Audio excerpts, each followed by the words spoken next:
viewers, in this lesson we will learn about the features, administration and the law on the multinational corporations. Objectives: to learn about the meaning, definition, features and activities of multinational corporations, investment opportunities. To learn about the application of law and various issues connected to the multinational corporations. Viewers, now we will learn about the meaning, definition, features and activities of multinational corporations, investment opportunities. Meaning and definition. Multinational corporations, in short called MNCs, mean companies having business operations in different countries. MNCs play, in the present day economic scenario, a very pivotal role in accelerating economic growth and development of trade, commerce and industry. MNCs could be native institutions incorporated in India or incorporated in abroad and establish a place of business in India. If the MNC registers as a company in India, it is an Indian company and the provisions of the Companies Act 2013 apply to those MNCs. If the MNC is registered in abroad and establishes a place of business in India, even if the company in abroad is fully funded and managed by the non-resident Indians, it is treated as a foreign company and the provisions under sections 379 to 393 of the Companies Act 2013 apply. Place of incorporation is very important to identify the domicile of a company for the purpose of the Companies Act and other corporate legislations. Based on the practice and operations of the MNCs, economists and the management experts define a multinational corporation as a company which operates in several countries and which has its business facilities and properties in at least one country other than its home country, that is, the country where it was registered. The MNCs establish factories and business offices in different countries under a centralized head office where they monitor and coordinate the global operations of the company. Thus, the business operations of the MNCs go beyond the nation in which it is incorporated, that is, registered as a company. Technically, the country in which it is incorporated is called the home country, and the country in which the business operations are carried is called the host country. Some examples of the MNCs in India are the Coca-Cola Corporation, McDonald's, Yum Brands, General Motors, Toyota, Samsung, LG. Most of the MNCs are Japanese, European and American corporations.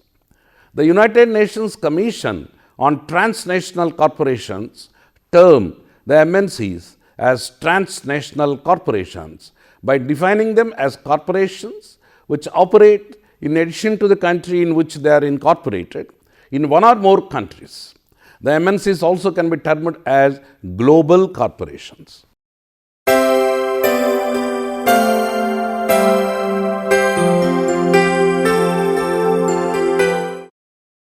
Features of MNCs. Lot size. The capital and asset base of the MNCs is very large. Huge investment is required for initiating the MNCs projects. The volume of sales is also very high. The value of physical assets of some MNCs is running into several billions of rupees. Control. The MNCs have centralized control from the parent company. All the branches and subsidiaries are controlled by the parent company in the home country. Management. The management of the MNCs is highly professionalized. Highly qualified, skilled and professionally trained managerial personnel are appointed to carry the multifarious business activities across the world. dominant position. Economists and management experts are of the view that the MNCs are oligopolistic in nature because of their size. Due to their resources and capital base, they try to dominate the market. International network. MNCs have a very wide international network as they have business operations all over the length and breadth of the globe. Technology. The MNCs generally hold very sophisticated and advanced technology for the production of high-class goods and services on par with international standards. Capital-intensive projects. Mostly, the projects of the MNCs are capital-intensive with huge base of equity capital and also loan capital. Global market. MNCs have very wide access to global markets due to its resources and also manpower. Low cost of production. The MNCs can take advantage of the low cost of factors of production like labor, capital, raw material in different host countries or the home country and plan up to reduce the cost of production, operational costs, marketing costs, and so on. Tax benefits. MNCs would take the advantage of the tax benefits in the home country as well as the host country. They monitor the fiscal policies of the respective governments and take an appropriate decision for obtaining the business goals.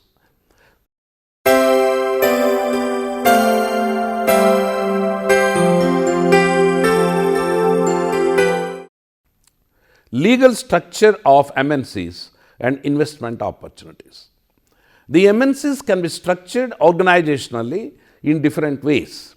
Based on the structure, the appropriate law applies and the investment opportunities are available. The different modes are narrated hereunder. Joint ventures.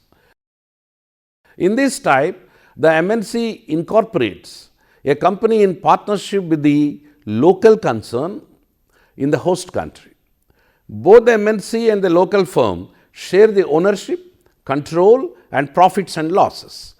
Normal practice of management is that the local partner takes care of the day-to-day management and the MNC takes care of providing the technical know-how and managerial aspects. The entity in the home country can be a company in the public sector, that is the government company, or a company in the private sector, mostly public limited companies. The entity in the host country can be any person, but mostly they are also limited companies, either in the private sector or the public sector. As for example, in India, in Maruti Udyog Limited, the Suzuki Limited of Japan and the Government of India have jointly supplied the capital and agreed to share the profits. Suzuki supplies advanced technology and day-to-day management is left to the persons nominated by the Government of India. The basis of the legal structure and functioning of the MNC is the agreement. Here, the investment opportunities arise in equity funding and also providing loan capital from the investors. Construction of turnkey projects. In this type, the MNC agrees to construct a project in the host country at the invitation of the government of that country.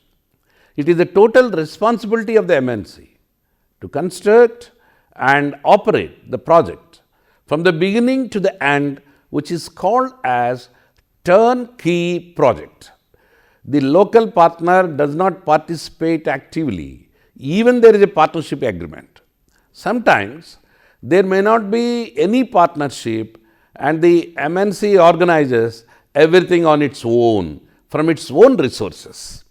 The MNC provides the managerial personnel, technical expertise, and guarantees the quality and quantity of the production.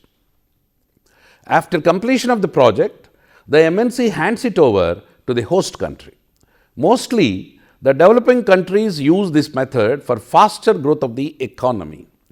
MNCs play a very pivotal role in developing countries, especially in capital intensive projects involving civil works like construction of bridges over rivers and sea, automobile industry, iron and steel, overseas oil drilling works like the activities of ONGC, Oil and Natural Gas Commission of Government of India, defense projects, space projects, and like ones which involve very high technical and managerial expertise and finance. Turnkey projects can be undertaken in private sector also. The investment opportunities could be by way of equity funding through debentures and providing other means of loan capital. Providing franchise. In this method, the MNC permits the business concerns in the host country to have a franchise with it. By granting franchise, the franchisee is permitted to use the brand names, trademarks, patents, technology, goodwill and other features of the MNC for a consideration which can be by way of license fees or royalty. The basis of the franchisee is the agreement. The popular fields of business for granting franchise are consumer products, especially the food products. The best example is McDonald's, popularly called as MACD. Corporation Incorporated, which is an American hamburger and fast food restaurant chain having franchise in several countries. The investment opportunities arise in the franchise through share capital or loan capital. The franchisee can be an individual, a firm, a company, or any body corporate. Subsidiary companies. In this method, the MNC may incorporate its wholly owned subsidiary company in the host country. The parent company controls the subsidiary company in all respects, including the board of directors. Sometimes the subsidiary can be partly owned by the people, entities in the host country by way of equity participation.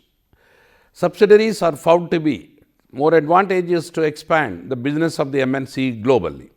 Subsidiaries can be partly funded by outside investors by way of share capital or the loan capital. Branches. The MNC may expand its business through its branches in the host countries. Naturally, the branches carry the business activities abroad as per the instructions and guidelines of the head office in the home country. For establishing the branches, the MNC may increase the capital base and the MNCs may go for fresh public issues of share capital and debentures or bonds and fixed deposits, thus providing investment opportunities. For high expansion of the business activity involving capital intensive projects, this method may not be feasible.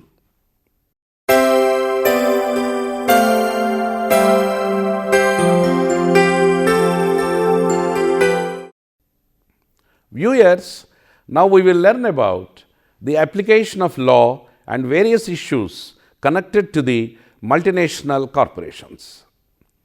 Application of law.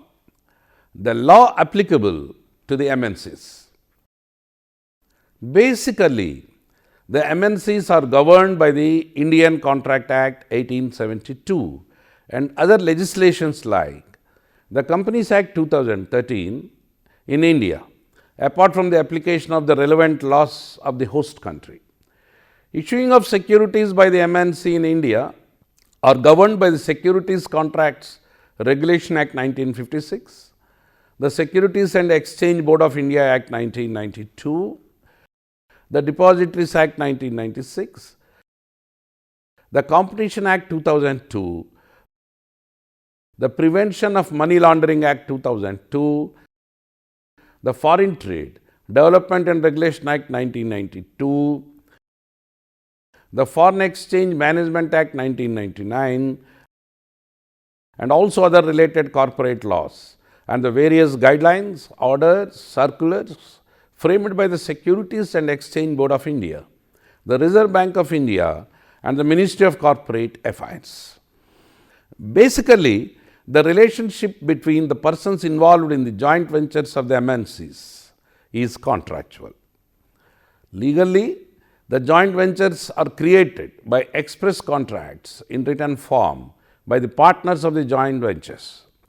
The parties could be corporates, individuals, governments, and other persons. The joint ventures by the MNCs are brought into existence by a written contract for a specific business purpose. The joint ventures may have a limited lifespan, or it can be for a long term or even for an unending term. All fiscal laws also apply alike to joint ventures on par with the native companies. Formation structure of MNCs and the application of law in India. Normally, in the present day scenario in India, the MNCs can have business relationship with corporations, companies, and partnership firms. They are narrated hereunder. Companies. Companies are the most preferred choice as the liability is limited to the capital investment of the shareholders. Mostly, the companies are public limited companies in the private sector. The law governing the companies is the Companies Act 2013 and also the previous company legislations like the Companies Act 1956. The relevant companies' rules and other circulars issued by the Ministry of Corporate Affairs also govern the companies. The companies are also referred to as corporates. The companies can be government companies also, that is, from the public sector, and these companies are also termed as corporations.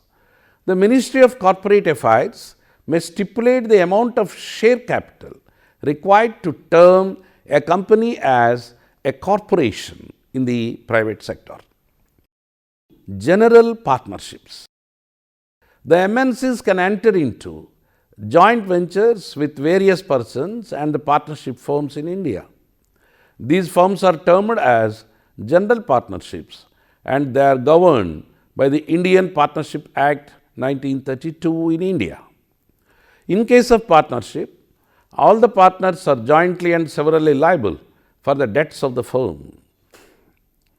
However, it is easy to start a partnership firm and there are no much hassles in running the firm, and in comparison with corporate taxation, the taxes imposed on a firm are less. Depending upon the size and requirement of the capital, the type of project and the fiscal benefits available, the joint ventures can be structured through partnership firms. Limited liability partnership firms. The partnership firms are also permitted to float with a limited liability partnership, called in short LLP. The Limited Liability Partnership Act 2008 governs these firms. This is a new phenomenon in India, and slowly these firms are becoming popular. This is a hybrid organization between the general partnership and a company. However, unlike the companies, these LLPs don't have recognition all over the world. Depending upon the place, the feasibility, this mode can be used to structure a joint venture with LLPs by the MNCs in India.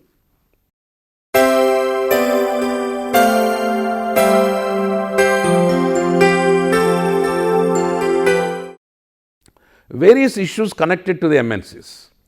The MNCs create a lot of advantages and also bottlenecks. They are narrated here. Advantages. The MNCs bring a very faster growth of the economy. They bring into the country a very advanced technology and generate high employment in the country. Criticism about the MNCs. The criticism about the MNCs is that they are ruthless in the marketing and their sole motive is to earn profits in total disregard of the national goals of the country, public welfare and safety. For example, the issues arose on the Bhopal gas treasury related to the Union Carbide India Limited are still not settled totally, and the litigation is still going on, and several people became orphans in India. There is also a possibility of the MNCs turning out to be monopolies and destroy the indigenous industry and create chaos in the country. Make in India concept. Against the criticism of MNCs, the government has taken several steps to protect Indian industry and at the same time to make the best use of the MNCs concept. The Competition Act plays a very pivotal role in this regard. The Government of India ensured this safeguard by introducing the Make in India initiative launched by the Prime Minister Sri Narendra Modi in September 2014 as part of a wider set of nation-building initiatives. Devised to transform India into a global design and manufacturing hub, Make in India was a timely response to a critical situation. By 2013, the much hyped emerging markets bubble hard burst and India's growth rate had fallen to its lowest level in a decade. Make in India was launched by Prime Minister against the backdrop of this crisis and quickly became a rallying cry for India's innumerable stakeholders and partners. It was a powerful galvanizing call to action to India's citizens and business leaders and an invitation to potential partners and investors around the world. This collaborative model has also been successfully extended to include India's global partners, as evidenced by the recent in-depth interactions between India and the United States of America. An investor facilitation cell, IFC, dedicated for the Make in India campaign was formed in September 2014 with an objective to assist investors in seeking regulatory approvals, hand-holding services through the pre-investment phase, execution and aftercare support. Various sectors have been opened up for investments like defense, railways, space, etc. Also, the regulatory policies have been relaxed to facilitate investments and ease of doing business. Today, India's credibility is stronger than ever. There is visible momentum, energy and optimism. Make in India is opening investment doors. Multiple enterprises are adopting its mantra. The world's largest democracy is well on its way to becoming the world's most powerful economy. Foreign direct investment, FDI. Foreign direct investment is an integral part of MNC's concept. In FDI, the entities of the home country make direct investment into the other entities in the host country. FDI basically means a company from one country making a physical investment into building a factory in another country. Thus, this investment differs from portfolio investment, which is an indirect investment. The Government of India has permitted FDI even in defense sector. The percentage of FDI differs from time to time as per the policy of the government. The MNCs can take the best advantage of the policy and make direct investment. Well, viewers, I hope you have enjoyed this lesson. We'll meet again. Thank you.